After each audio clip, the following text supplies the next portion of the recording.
Hotep la famille. Ce message s'adresse à tous les Africains sauf les Noirs et les Négropéens. Je m'adresse aux dignes fils et filles de l'Afrique qui ont décidé de se battre pour faire changer les choses. J'aimerais qu'on cause de l'éveil de notre peuple. Le mal est profond, je dirais même viscéral. Par exemple, la Chine est actuellement la première puissance économique du monde, en Chine il y a 0 église. La Finlande a l'économie la plus stable dans le monde entier aujourd'hui. Il y a moins de 20 églises en Finlande. La Suisse a la seconde économie la plus stable dans le monde entier. La Suisse compte moins de 30 églises. Le Danemark est la troisième économie la plus stable au monde, il y a environ 23 églises au Danemark. Ces pays sont considérés comme comptant le plus grand nombre d'athées, néanmoins ils sont stables et en paix.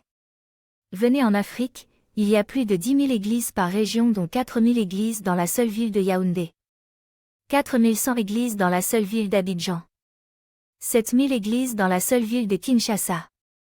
10 000 églises dans la seule ville de Lagos au Nigeria. Seulement, ce qui est 430 fois plus nombreuse que la Suisse tout entière. Petit carré noir en Afrique, nous avons plus d'églises que les écoles et les hôpitaux combinés. Petit carré noir, plus de pasteurs que de docteurs.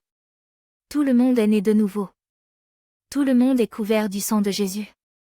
Jésus est même devenu le mari de toutes les femmes célibataires, selon elle, dans les églises de réveil. Tout le monde est rempli de l'Esprit Saint. Cependant, aucune de ces prétentions ne reflète l'élévation morale qu'on espère dans une société.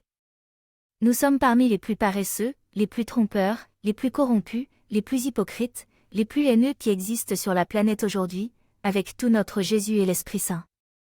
Notre peuple a besoin de faire la distinction entre la religion et la stupidité ou entre spiritualité et les traditions. Peuple africain, réveillez-vous.